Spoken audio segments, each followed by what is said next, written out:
Tiamat.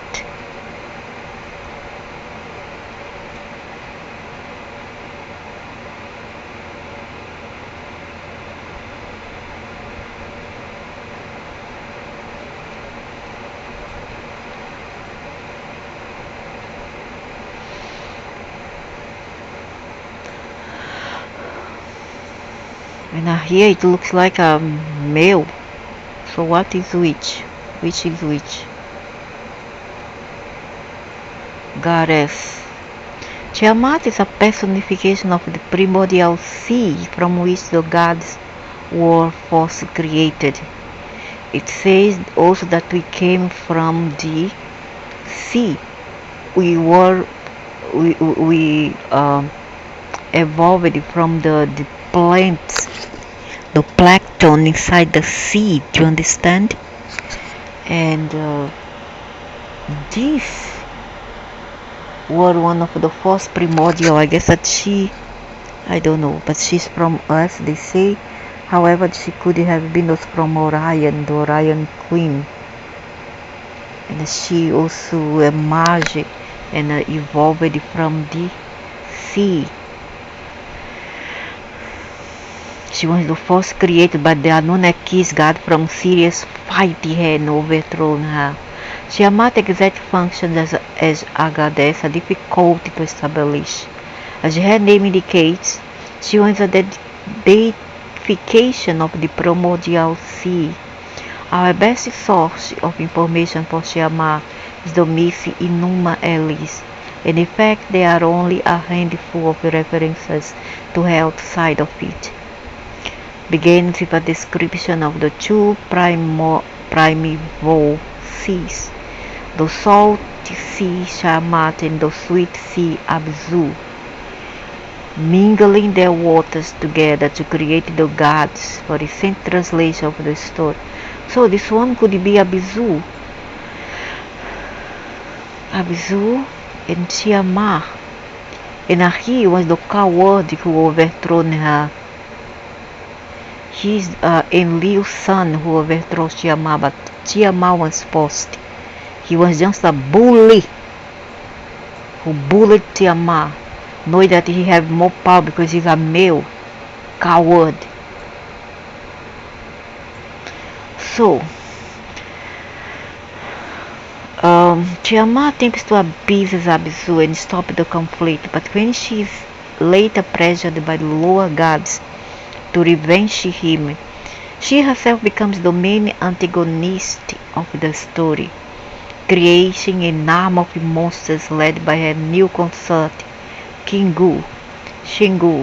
She is ultimately defeated by Marduk. Oh, it was Marduk, who incapacitates her with his evil wind and then kills her with an arrow. Marduk splits her in two, creating heaven and earth from her body. This could be an analogy, who knows, or couldn't be. Marduk is the son of the Lucifer and Gaia, because they want to take over, so they will overthrow her. The Tigris and Euphrates from her eyes, mist from her spittle, mountains from her breasts, and so on. Throughout the epic, there are differing descriptions of Tiamat.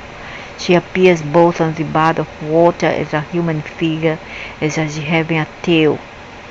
This varying description ultimately reconciled as Marduk turns her limbs into geographical features. Could it be a kind of a myth or just a legend or something like that? I don't know. But how come she said that her breasts become the mountains when they say that there is an Exida who takes over the mountain? Oh, she took over Tiamat, and then she's there in Shida, the Anunnaki goddess. Tiamat is the mother of all the gods, together with Abzu. She creates Lamu and Lahamu, who in turn begets Anshar and Kisa.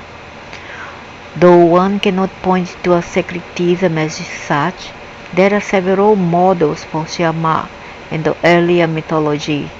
Katz argues that the figures of Tiamat Tiamat unites two strands of tradition attached to the sea.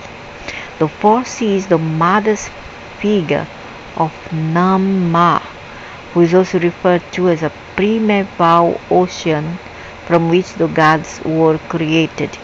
The other is the figure of the sea as a monstrous adversary, like the Levantine god Yam. Another important influence for the figure of Tiamat is Anzu, a mythical bird defeated by Ninusha. Indeed, the battle between Marduk and Tiamat has a number of parallels to the battle between Ninusha and Anzu.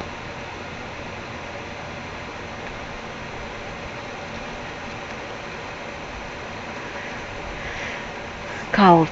There was no cult dedicated directly to Tiamat. Of course, they are misogynist, but the battle between Tiamat and Marduk played an important role in the New Year's festival in Babylon.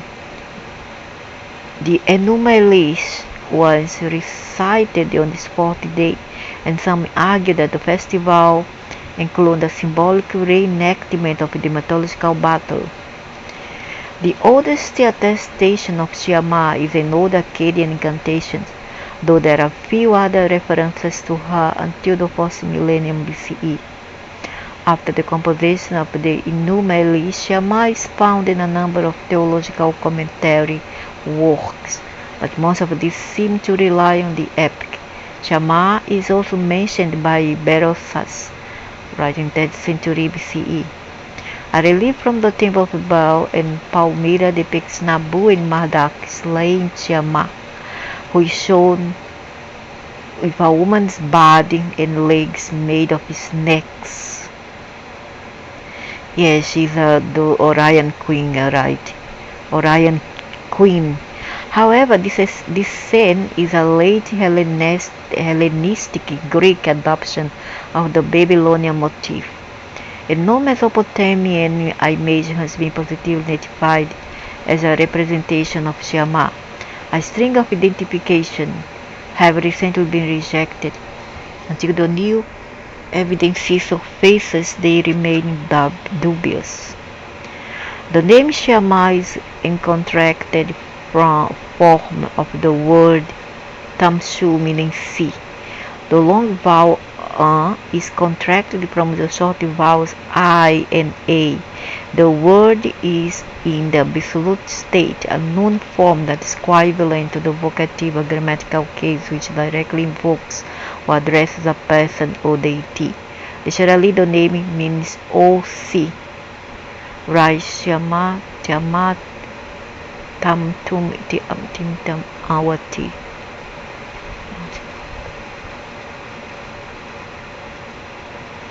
So that's it about this being.